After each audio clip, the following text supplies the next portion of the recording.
আমরা এসেছি আজকে তিরবিনির ঘাটে, মানে এটা হচ্ছে গিয়ে তিরবিনির শ্মশান ঘাট। সেখানেই পৌষ পার্বণের সময় আর কি সবাই স্নান করে। আমি বাড়ি থেকে স্নান করে এসেছি, আর এমনিতেও অনেক ঠান্ডা ছিল, আমার ঠান্ডা লেগে গেছিলো, তাই আর কি আমি স্নান করিনি। আমি গঙ্গা পুজো করে তারপরে আর কি এখানে পুজো দেব বলেই এসেছি।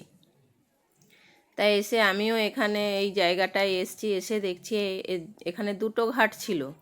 আমি তো আর এর আগে কখনো আসিনি, তা আমি এই প্রথম ঘাটটাই নেমে দেখছি যে অনেক লোক, তাই এইখানেই আমি পুজো দিয়ে তারপরে ভেতরের দিকে গেছিলাম লোককে জিজ্ঞাসা করে। আমাদের বাড়ির কাছে ঠিকই, কিন্তু আমার এখানে বেশি আসা হয়নি। আমি একবারই এসছিলাম এখানে আমার জীবনে। আমার স্বামীর যে ঠাকুমা, সে মারা যখন গেছিল তখন আমি এখানে এসেছিলাম, কিন্তু এই ঘাটে আসা হয়নি, তখন আমরা ডাইরেক্ট শ্মশানে গেছিলাম। তাই এইখানে এই ফার্স্ট টাইম আমি এসেছি এখানে গঙ্গায়। যে আমি শুনেছি বাবার কাছে যে এইখানে পৌষ পার্বণের সময় স্নান করে, মেলার মতন বসে, সেই শুনে আর কি এসেছি। আর একটু তোমাদের দেখাবো। অনেক দিন আগেই একজন দেখতে চেয়েছিল, তা আমার আসা হয় না বলে আর দেখানো হয়নি। এবার এই পৌষ পার্বণ পড়েছে বলে তাই ভাবলাম গিয়ে একটু তোমাদের ভিডিওও করে আসি, আর আমি একটু পুজোও দেওয়া হবে আমার। তাই পিউকে নিয়ে চলে এসেছি, সকালবেলায় 8:10 ট্রেনে এসেছি। তার আগে থেকেই অনেকে এখানে স্নান করছিল, প্রায় 4টে 4:30 থেকেই শুরু হয়ে যায় এখানের স্নান। এবার আমরা যে ঘাটটায় নেমেছি সেই ঘাটটা হচ্ছে গিয়ে খেয়া ঘাট। সেইখানেই আমরা পুজো দিলাম, দিয়ে তারপরে আমার সাধ্য মতন আর কি আমি চাল ডাল নিয়ে এসেছিলাম, সেটাই দান করব বলেই আমি এসেছি। তাই এখানে এসে দেখছি এত মানে মানুষের ভিড়, আমি তো কোনো দিন আসিনি। এবার পিউও প্রথম এসছে আমার সঙ্গে, ওকে আমি নিয়ে এসেছি। এবার ও এসে ঘুরে ঘুরে শুধু দেখছে চারিদিকে। আমি এসেছিলাম অনেক ছোটোবেলায়, তখন আমি হয়তো ক্লাস 2-এ পড়ি। আমার বাবা তো তখন মাছ বিক্রি করতো। এবার মাছের আড়তে এই তিরবিনির এইখানেই সাইডেই মাছের আড়ত ছিল, তখন সেই সময় তিরবিনির আড়তটা অনেক বড় ছিল। সেই আড়তে আর কি আমার বাবা মাছ নিতে এসেছিলো, তখন আমি আমার বাবার সঙ্গে, আমার মাও এসেছিলো চান করার জন্য, তখন এসেছিলাম। সেই সময় আমি এসেছি। আর আজকে আমার এই 40 বছর বয়সে আমি আবার আসলাম। মনে হয় জোর আমি তখন 8 বছর বয়সে এসেছিলাম, তখন আর কি আর স্মৃতি থাকে। তাই এখন এসে এই সমস্ত কিছু সবই নতুন দেখছি। বাড়ির কাছে ঠিকই, কিন্তু এই শ্মশান বলে আর আসা হয় না। এবার পুজো দেওয়া আমার হয়ে গেছে। আমি তো বাড়ি থেকে চাল ডাল আলাদা করে নিয়ে এসেছিলাম, কিন্তু এসে দেখছি সবাই একসঙ্গে মিশিয়েই দিচ্ছে। তাই আবার প্যাকেটগুলো খুলে আমি আবার একটা ব্যাগের মধ্যে ভরে নিয়ে তারপরে সবাইকে এক মুঠ করে চাল আর খুচরো পয়সা পেছনে পিউ দিচ্ছিল। এবার এখানের একটা সিস্টেম কি, একজন বসে আছে, তার ওপর দিয়ে সব বাচ্চাগুলো এসে পাগলের মতন ধরছে, তাতে অসুবিধাও হয়ে যাচ্ছে। তাই এক মুঠ করে সবাইকে আর দিয়ে দিয়ে এগিয়ে যাচ্ছিলাম।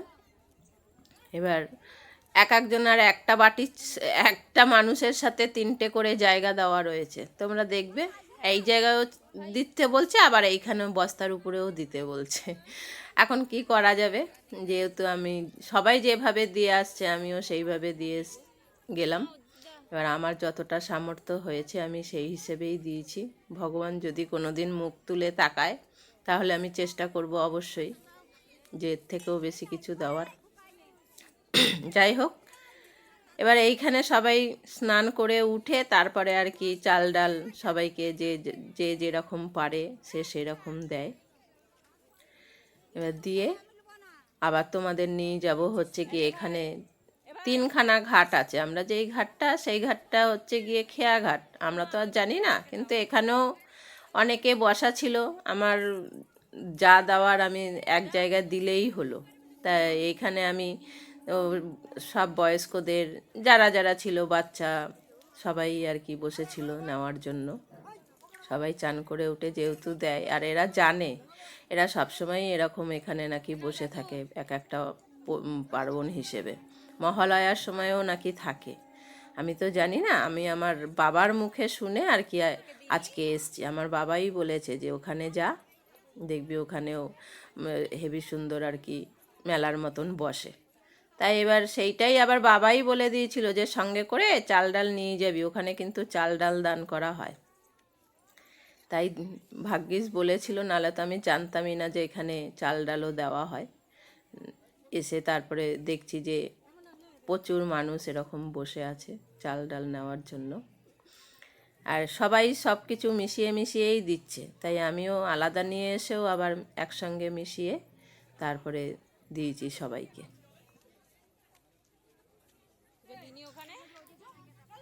এবার এই দিকটা দেওয়া যেই হয়ে গেছে, তারপরে অন্য সাইডে আবার আরও ছিল। তাই এখানে এসে আমাদের খুচরো পয়সাগুলো শেষ হয়ে গেছিলো। আবার এই এদের কাছ থেকেই আবার খুচরো করে টাকা এদেরকেই আবার দিয়েছি, কেননা যা নিয়ে এসেছিলাম খুচরো পয়সা সব দেওয়া হয়ে গেছিলো। দিয়ে যা ছিল আবার সবাইকে দিয়ে আমার ব্যাগে যা আবার বেঁচে ছিল, ওই সাইডে একটা দাদু আছে, দেখবে তোমাদের আমি দেখাবো। সবাইকেই দেওয়া হয়েছে মোটামুটি, এই ঘাটে যারা ছিল এক মুঠ করে দিয়েছি। এবার ব্যাগের মধ্যে এখনও আমার অনেকটাই ছিল। দেখলাম এই দাদুটা হচ্ছে গিয়ে একাই এক জায়গায় বসেছিল নিরিবিলিতে, অনেকটাই বয়স্ক দেখলাম। আর এনাকে দেখেই আমার যেন একটু বেশি মনে হলো যে ইনিই হচ্ছে গিয়ে সব থেকে বেশি প্রাপ্য দান দেওয়ার মতন। তাই আমার ব্যাগে যা ছিল তাই আমি আর কি দাদুকে বললাম যে তুমি যে এটার মধ্যে নেবে তোমাকে আলাদা প্যাকেট দিই, তার মধ্যে তুমি নাও, ওটা আর বাঁচতে হবে না। তা দাদুকে আমি দিতে দিতে আবার জিজ্ঞাসা করছিলাম, দাদু তোমার বাড়িতে কি ঠাকুমা আছে? বলছে হ্যাঁ। আমি বলছি তাহলে এই চালটা নিয়ে গিয়ে তুমি খিচুড়ি রান্না করে খেও। দাদু আবার বলছে হ্যাঁ হ্যাঁ। তারপরে ব্যাগে যে কটা আলু ছিল আর খুচরো পয়সা আমার কাছে তখন সবাইকেই দেওয়া হয়ে গেছে। দাদু যেহেতু নিজে একা এক সাইডে বসেছিল, তাই আর কি সমস্তটাই ওনাকে আমি দিয়ে দিয়েছি। পরে আবার বললাম যে দাদু আমাকে আশীর্বাদ করে দাও। তারপরে দাদু বলল যে হ্যাঁ আমাদের আবার আশীর্বাদ করে দিল, মেয়েকেও আশীর্বাদ করে দিল। দেখো দাদু সম্পূর্ণ পুরো আলাদা। এবার দাদুর কাছে জিজ্ঞাসা করলাম, দাদু বলল যে হ্যাঁ ওখানে আছে শ্মশানঘাট, এখান থেকে বেরিয়ে যাও। তারপরে ওনার পেছন দিয়ে বেরিয়ে গেলাম। তা তখনও আমরা জানতাম না যে এখানে দুটো ঘাট আছে। এখানে গিয়ে গলির মধ্যে এসে দেখলাম আসল স্নান ঘাটটাই হচ্ছে গিয়ে এইটা। এখানে দেখছি মানে বিশাল ভিড়, এখানে টয়লেট, ওখানেও ছিল বাথরুম, কিন্তু এখানটা হচ্ছে গিয়ে মানে বিশাল ভিড়। একদিকে আমাদের ভালোই হয়েছিল যে আমরা ওই ঘাটে গেছিলাম, ওই ঘাটে আর কি দান দেওয়ার মতন লোকের সংখ্যা অনেকটাই কম ছিল। আর এখানে প্রচুর লোক ছিল, মানে প্রচুর লোক বসেছিল মানুষ দান নেওয়ার জন্য আর কি। যাই হোক, আমি যতটুক নিয়ে এসেছি ততটুক আমার ওই ঘাটেই হয়ে গেছে, বাদবাকি তো ওই দাদুকেই দিয়ে দিয়েছি। দিয়ে এই ঘাটটা একটু দেখে পিউ বলল, মা তুমি ওই ঘাটে যে গেছো ওইটাই ভালো হয়েছে, ওখানেই বেশি বুড়ো বুড়ি বসেছিল। আর এইখানে দেখো সবাই অনেকটা ইয়াং ধরনের মানুষ। ও যেহেতু বাচ্চা মেয়ে, যেইটা ওর মাথায় এসছে ও সেইটাই বলছে যে আমরা ওই ঘাটেই প্রথমে গেছি, ভালো হয়েছে, এখানে সব হচ্ছে গিয়ে ইয়াংরা বসে আছে। তার মধ্যে মাঝে মধ্যে আবার বয়স্করাও ছিল, কিন্তু দান দেওয়া এক ঘাটে দেওয়া নিয়েই কথা। তাই এইখানটায় এসে দেখছি কত সুন্দর মন্দির করা, জগন্নাথের মন্দির, হনুমানের মন্দির, হনুমান ঠাকুরের। তাই এই হনুমান ঠাকুরের এই মন্দিরটায় আবার প্রসাদ দিচ্ছিল বোঁদে। তারপরে ওই পিউ আবার নিল, অনেকটা করেই বোঁদে প্রসাদ দিয়েছে। এবার এই আমরা প্রসাদটা নিয়ে আবার জিজ্ঞাসা করলাম যে এখানের ঘাটটা কোথায়। তা সবাই বললো আবার ওই পাশেই আছে।